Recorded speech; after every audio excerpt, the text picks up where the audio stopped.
Matthew chapter number 19, verses number 16 through 19.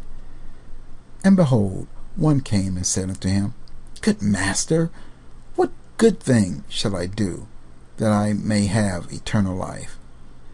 And he said unto him, Why callest thou me good? There is none good but one, that is God.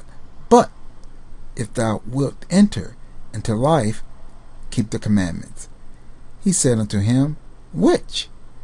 Jesus said, Thou shalt do no murder, thou shalt not commit adultery, thou shalt not steal, thou shalt not bear false witness, honor thy father and thy mother, and thou shalt love thy neighbor as thyself.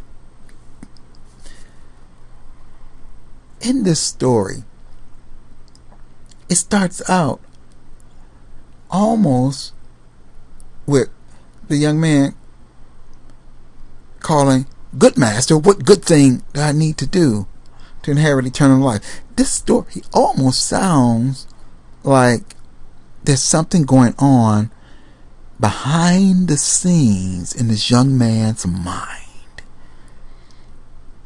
And I'm tending to think that because the very first thing that Jesus or Yeshua did was address this very scenario. He said, Why callest thou me good? There is none good except the Father. Almost as if he was buttering him up. Almost as if he was trying to flatter him. And then he answered him, and he said, Keep the commandments. It's real simple. See, a lot of people think Jesus tore down the commandments, but Jesus just stated in this very phrase that the commandments are enough to get you to eternal life. And we're going to prove that. So the young man say, well, which commandment? Because, there's 613 commandments in the Torah, or the first 5 books of the Bible. And all of those 613 does not apply to any individual. Some of those commandments apply to women only. Some of those apply to men only. Some of those apply to priests only. Some of those apply to high priests. Some of them apply to being in the land of Israel and only doing things in the temple itself, where if you don't have a temple, you cannot do those. So there was various laws you could or could not do. And there was estimated at most one person only had like 100 or 200 of those 613 commandments.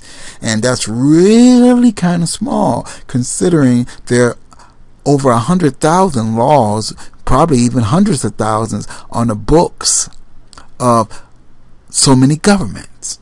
So you can see God didn't make his law cumbersome. So we look at this, and he said, well, which commandment? And the master, okay, I'm going to get explicit with you. He named the latter of the first 6. You see, the 10 commandments, or the 10 words, are broken up into 2 halves, basically. The first 4 are our relationship to God. The last 6 deal with our relationship to each other. Christ named all of the last 6 except one, and he substituted another one in the middle of it. Let's recap that. Do not kill, do not steal, do not murder, do not bear false witness, honor thy father and thy mother. He